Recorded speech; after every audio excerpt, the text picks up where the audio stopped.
मुख्यमंत्र्यांचे युवा प्रशिक्षणार्थी 14 जुलै रोजी मुंबईत छत्री मोर्चा काढणार। हरिभक्त परायण तुकाराम बाबा महाराज।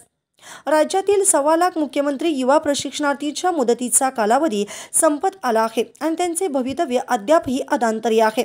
निवडणुकीपूर्वी या प्रशिक्षणार्थींना सेवेत घेण्यात आले होते आणि कायम करण्याचे आश्वासनही देण्यात आले होते, मात्र ते आश्वासन हवेत विरल्याने संतप्त प्रशिक्षणार्थींनी आंदोलनाचा मार्ग स्वीकारला आहे। आज सांगलीमध्ये तुकाराम महाराज आणि बालाजी पाटील चाकूरकर यांच्या नेतृत्वाखाली युवा प्रशिक्षणार्थींनी लॉंग मार्च काढत जिल्हा परिषदेच्या अधिकाऱ्यांना निवेदन दिलं। आमचं पुढं काय असा एकच प्रश्न उपस्थित करत त्यांनी शासनाच्या भूमिकेवर सवाल उपस्थित केला आहे।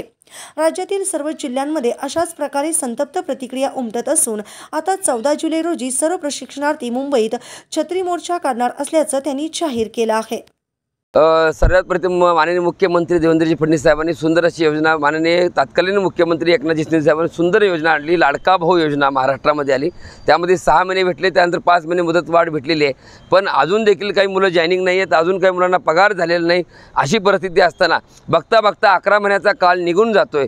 मग आता 11 महिन्यानंतर पुढं काय हे प्रश्न भेटत असताना आमच्या महाराष्ट्रातील 5 नेतृत्वापैकी आमचे बालाजी पाटील चाकूरकर यांच्या नेतृत्वामध्ये 14 तारखेला आझाद मैदानावरती छत्री मोर्चा त्या ठिकाणी आम्ही घेतो। महाराष्ट्रातील 1,34,000 विद्यार्थी त्या ठिकाणी उपस्थित राहतील आणि तेवढ्यावर जर समाधानकारक नाही झालं तर माननीय मुख्यमंत्री देवेंद्र फडणवीस साहेब यांच्या दारामध्ये जाऊन या लाडक्या भावांचं काय करणार, तुमच्या भाच्यांचं काय करणार, हा सवाल 11 महिन्यानंतर काय बघता बघता संपून गेले। यांचं वयविरुद्ध संपत चाललेलं आहे, ज्याची मुदत 35 वर्षे, वयाची 8 संपत चालले आहे। 36 नंतर तुम्हाला काम मिळणार नाही।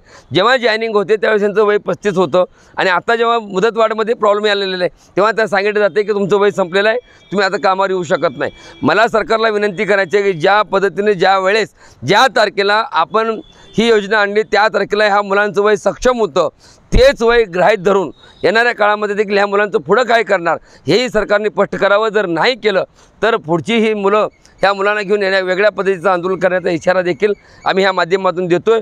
पण सरकारला जाब विचारण्यासाठी आमचं काय होणार, एक शांत आणि संयमीचं पद्धतीनं माननीय देवेंद्रजी फडणवीस साहेब, माननीय एकनाथजी शिंदे साहेब, माननीय अजित पवार साहेब यांना विचारण्यासाठी हे लाडके भाऊ 14 तारखेला मोठ्या संख्येनं आझाद मैदान मुंबई या ठिकाणी येणार आहेत। या 1,34,000 प्रशिक्षणार्थ्यांचं कायमस्वरूपी रोजगाराचा प्रश्न मिटला पाहिजे यासाठी आम्ही संपूर्ण महाराष्ट्रभर जिल्हा दौरा करतोय। त्या अनुषंगाने आज मी सांगलीमध्ये आलेलो आहे।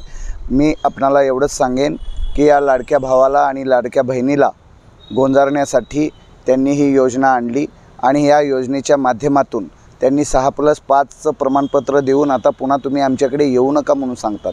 तर आम्हाला सांगायचं आहे सरकारला की राज्यातला युवा बेरोजगार मुक्त करणार असं तुम्ही बोलून सत्तेमध्ये आलात तर राज्यातल्या बेरोजगार युवकांना तुम्ही पुन्हा बेरोजगारीची कुऱ्हाड त्यांच्यावर कोसळणार का?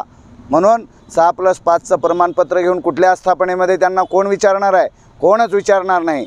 बाबांनी सांगितल्यासारखं आता या बेरोजगार तरुणांना कायमस्वरूपी रोजगार मिळाल्याशिवाय आम्ही स्वस्थ बसणार नाही। याकरिता 50,000 प्रशिक्षणार्थी आझाद मैदानावर 14 जुलै 2025 रोजी सोमवारी आम्ही आझाद मैदानात ते विधान भवन धडक विराट आणि छत्री मोर्चा आम्ही काढतोय आणि या माध्यमातून सरकारला धारेवर धरण्याचा प्रयत्न करतोय।